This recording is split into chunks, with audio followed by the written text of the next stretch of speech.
It's time, and something huge is finally brewing between Russia's Putin and America's Donald Trump, as they seem set to meet in Alaska, a summit that could change the game on Ukraine, but also possibly Europe and, well, the overall power dynamics across the globe. But here's the catch. Ukraine says no land will be given up at all, while Trump suggests some swapping. So what does this really mean for Ukraine and its future right now? Why does this matter in the broader scheme of things? And most importantly, what does happen next after next week's summit? All that coming up in this video as we look ahead to one of the most important diplomatic summits, arguably, of the modern age. This is The Global Gambit. How's it going, everybody? Welcome back to The Global Gambit, where we try to make sense of international relations, geopolitics, macroeconomics, and specifically what you need to know about the situation on Ukraine, Russia, US, Europe, but all the interlinkages between them. Specifically, that Trump wants this peace deal after, well, his 24 hours or 150 plus days, who's counting at this point? But Ukraine has made it very clear once again, it is not going to give up any land. But with this new summit seemingly scheduled for next week, will this face-off really lead to a breakthrough between, say, Putin and Trump? Or is it more just diplomatic posturing?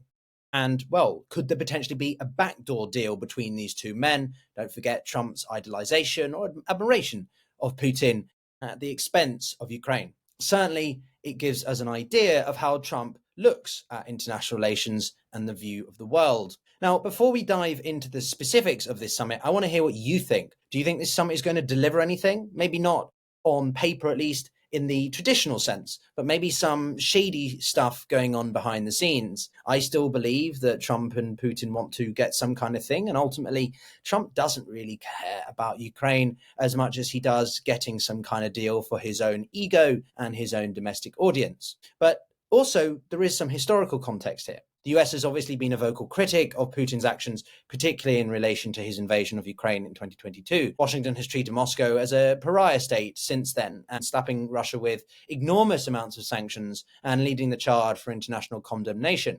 This has ebbed and flowed in the sense that multiple presidents before Trump, under Biden, under Obama, and the Bush administrations have tried to sort of, quote unquote, reset relations with Moscow multiple times. They did an attempt after the Georgian War and also the annexation of Crimea, much to the detriment of Ukraine and what seemed to embolden Putin to do his actions in February 2022.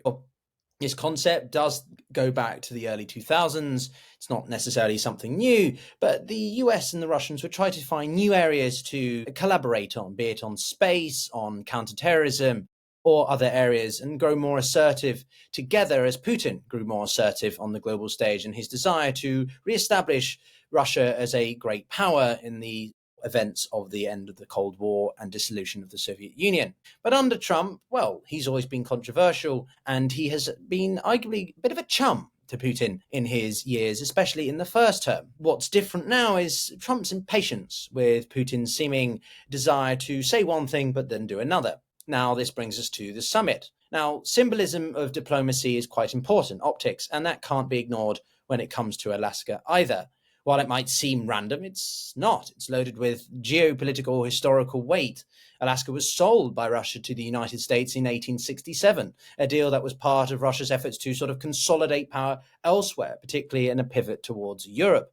Now, in many people's eyes, it was an absolutely terrible decision by the then leaders of the Russian Empire because it meant Russia lost out to huge amounts of natural resources and even more potential strength over the Arctic, for example. But it's a reminder that the historical ties between Russia and the US in a time when both countries are far more adversarial weren't always like that. However, it's also unusual for Putin to accept a meeting with Trump in Russia.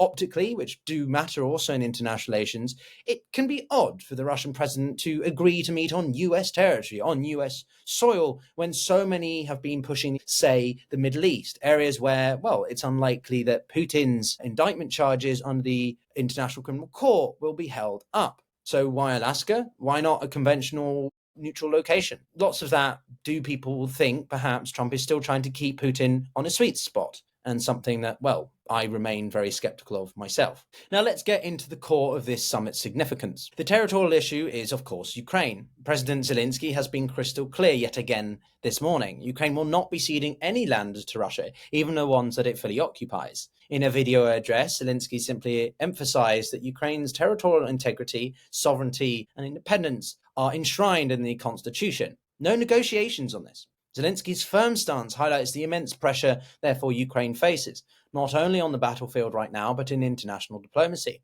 Conversely, Trump has had a very different perspective.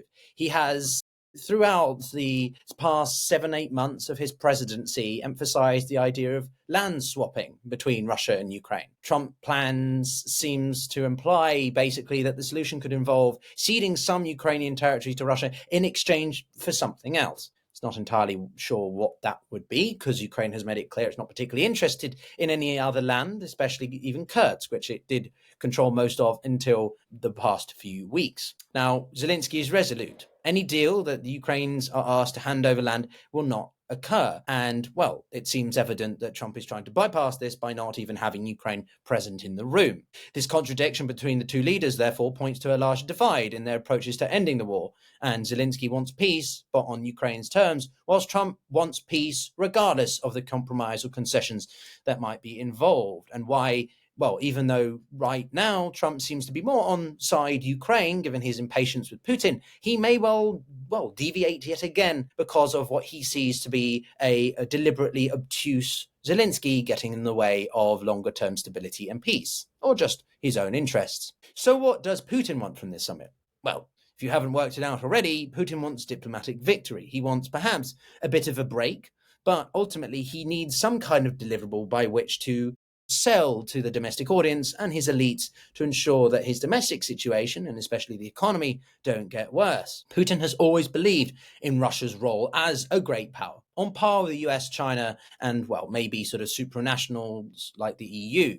He's hoping that this summit, therefore, consolidates that status, even though for most people, including myself, I've never really seen Russia, at least prior to February 22, Russia not being considered one of the more greater influential powers around the world. Now, Putin will likely demand several things, much more the same as he has already done. Russia's claim over the territory that it controls, Ukraine nowhere near involved in NATO, and perhaps even more demilitarization of its military capabilities. These have been Russia's red lines for years, and he will likely use the summit to float them again, but perhaps some other things. What about the evidence around Crimea? Some people reckon that Crimea could be one of the sticking points that maybe Zelenskyy is more willing to negotiate over.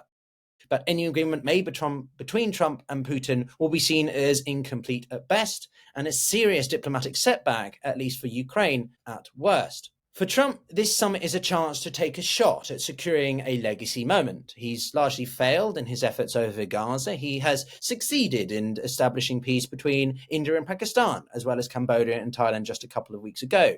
But the crowning achievement, if you like, i.e. the biggest conflict currently ongoing, is the war in Ukraine, and one that he has a lot of diplomatic and personal legacy, reputation riding over. His rhetoric on the issue has fluctuated, but he still frames himself as that key and seemingly indispensable decision peacemaker. Ending the war in Ukraine could be his ticket to the Nobel Peace Prize, of which he has already been nominated by a couple of nations, and which he, we all know, values very much and would like that recognition. But there's also a risk for Trump here. If the summit doesn't yield any tangible results, it could backfire even more. Trump has made bold promises, and failing to deliver on quite a few things, including domestically, that will diminish his credibility on this world stage. Or is it simply a distraction from the Epstein files? Who knows? And of course, let's not forget what's at stake for Ukraine.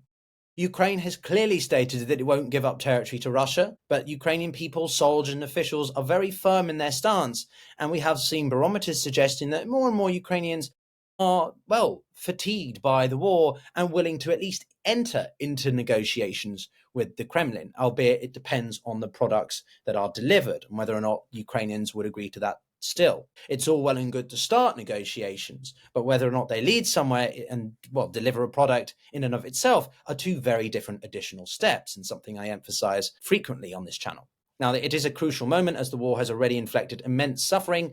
Russia's Bombardments across the country continue at an unprecedented rates, and so ceding any land could give Russia a foothold in a way that it could launch even further attacks further into western Ukraine or even bordering NATO states, although that is NATO. Meanwhile, the US does have that leverage. Trump may well have imposed some sanctions, but it can still push them even further. The 100% secondary tariffs on, say, India and China.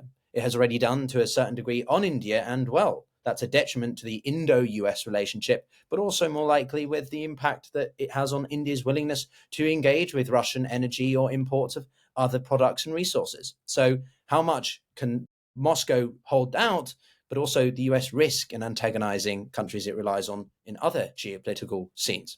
So will this summit achieve anything? Probably not.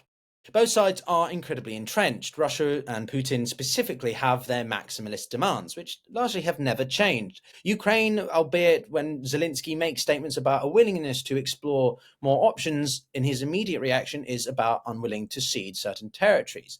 But if more details come out and if Ukraine were to be involved in negotiations, could that change? Alternatively, they simply sidestep Ukraine, but more worryingly and importantly, Europe as well. The two men simply come out with some kind of deal, which Trump thinks he will just, basically try and force Ukraine to adopt by saying, if you don't accept to some territorial concessions, we will dry up support for you completely, which will mean Russia may well be able to overrun you in the longer term. This is maybe what Putin is banking on. And it's all about sovereignty and, whether or not the idea of what we consider to be the rules-based order is actually going to hold up, or whether great power and simply use of force are all that matter now. As you may have heard me say many times, I think we certainly are gearing towards the latter. But let me know in the comments what you think, and do join me in the next video and the live stream, which we'll be having this week with some colleagues and experts as well, to make sense of this incredibly important moment. Coming from both the UK and Russia, I've had a strong set of influences from the Western world, but also the Slavic and Russian spheres as well. And I try to convey that through acknowledging both sides of the situation without being too biased on either one, be it that also the guests that I interview, and coming from my professional experiences in diplomacy from the World Bank, the UN, and my education as well. If that appeals to you and trying to actually just cut to the crux of things, then do consider subscribing. And we'll see you all in the next one later on this week with a live stream and a couple of more deeper dives about the summit and takeaways. See you all then. Take care.